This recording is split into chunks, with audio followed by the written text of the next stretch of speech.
Hare Krishna. I'm going to speak about Srimad Bhagavatam, how Srimad Bhagavatam is the essence of all the Vedic literature. Srimad Bhagavatam, first canto, first chapter, third sloka. Nigama kalpataror galitam phalam sukhamukhat amruta drava samyutam pipata bhagavatam rasamalayam muhur ahorasika bhuvi bhavukaha. Nigama kalpataror. The Vedas are a kalpa vriksha, desire tree. Galitam phalam, ripe fruit. Srimad Bhagavatam is the ripe fruit of Vedic literature. Sukha mukhat amruta drava samyutam. Srimad Bhagavatam is amrutam, nectar, which flowed from the mouth of Lord Sukha Muni. Pipata Bhagavatam rasamalayam. Srimad Bhagavatam is nectar to be drunk. It is not hearing. Muhur ahorasika bhuvi bhavukaha. On the mellows of earth, Srimad Bhagavatam is the highest mellow on earth. So, the Vedic literature discusses 5 levels of happiness. You're happy because you're eating. Annamaya kosha. Pranamaya kosha, you're happy because you're breathing. There is some reference to pranamaya kosha in the Bible also. The third one is you're happy because you're thinking, the intellectual level. That is gnanamaya kosha. This is where people get PhDs to Einstein. He did lots of nice research, science and research, and thinkers, philosophers. All these things fall under Gnanamaya Kosha. Higher than Gnanamaya Kosha is Vijnanamaya Kosha because you have understood your relationship with God. And higher than that is Anandamaya Kosha. I may be getting the name wrong, which is basically communion with God. Reading Srimad Bhagavatam is communion with God. And whatever benediction which you want from God, whatever benediction you want from Krishna, you will get this from Srimad Bhagavatam by reading Srimad Bhagavatam. In fact, if you're reading Srimad Bhagavatam every day, you will naturally see that your level of intelligence improves. And even if you make mistakes, Krishna will cover your back, and you will experience these things directly. So, in that sense, Srimad Bhagavatam is very, very powerful. You will enjoy reading Srimad Bhagavatam 10 minutes a day, every day. So, I'll also speak a little bit about Vedic scriptures. So, there are some practical problems with Vedic scriptures. Practically, only 6 to 10% of Vedic scriptures are alive right now. Firstly, Vedic scriptures are apaurushayam. They are coming from God. They are not created by humans.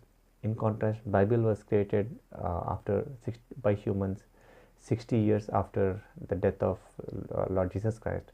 And that is the reason why even today the Christian philosophers and scholars, they are voting on Bible, meaning they don't really know what Jesus Christ said properly, and there's a lot of speculation going on, and Constantine also changed the Bible. So anyway, Bhagavatam is the essence of Vedic literature. The Vedas are practically non-existent right now because only 6 to 10% are remaining, and even the 6 to 10%, we don't really know the people who can explain these things properly. For example, I had asked a Vedic scholar recently, could you tell me what's the meaning of this sloka? Then he said you have to learn niruktam from it. Today, if we don't communicate something to our kids in 30 seconds, that's it. They don't listen to us anymore. So, if somebody says, I have to learn niruktam for 6 years to understand this sentence in Vedas, nah, we are losing our kids. And if you see practically, our kids have moved away from Vedic culture, and that is a big disaster for us. So, Richard Feynman says, if you can't explain quantum mechanics to undergraduates, to people of age 17, it means you have not understood quantum mechanics. So, we have not understood Vedas. So, we use what Krishna says in Vedas, about Vedas in Bhagavad Gita, 15th chapter, 15th sloka. Vedesya sarvecha ahmeva vedyo vedantakrit vedavet evacha aham. I am the person who is to be known by the Vedas. I am the compiler of the Vedas, and I am the true knower of the Vedas. So the purpose of the Vedas is to know God, know Krishna. Yes, Vishnu Puran says Vishnu is God, Shiva Puran says Shiva is God, Lord Shiva is God, and Srimad Bhagavatam says that Lord Krishna is God, but we'll ignore that for now. I will talk about it some other day. So there's also this book called Tattva Sandarbha. It was written by Sri Sukadeva Gosvami, and this has been nicely translated into English by Gopi Paradana Prabhu, an American devotee of ISKCON who settled down in Vrindavan. So this book argues that Puranas and Itihasas like Mahabharata and Ramayana are more important than Vedas. And this it's actually making a very convincing argument. This book is also arguing that of all the Puranas, Bhagavatam is the best. Actually, all Puranas are not a class apart.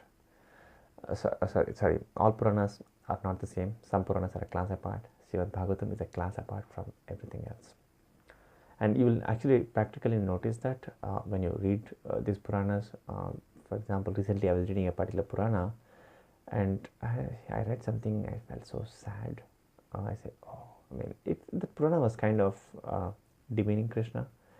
Krishna wrote Bhagavad Gita, and when Devi Bhagavatam says that Krishna gets confused like us human beings, and he forgets that the essence of life is moksha, I felt very sad. Whereas not a single page of Srimad Bhagavatam has made me feel sad. Srimad Bhagavatam is awesome. Check it out. Read it. Make your kids read it. You will enjoy doing it. Chant Hare Krishna. Work on yourself, please. Please improve your intelligence. Your mind is your best friend or your worst enemy. Please spend 10 minutes every day in self-improvement. Read Bhagavad Gita. Read Srimad Bhagavatam. Thank you. Hare Krishna.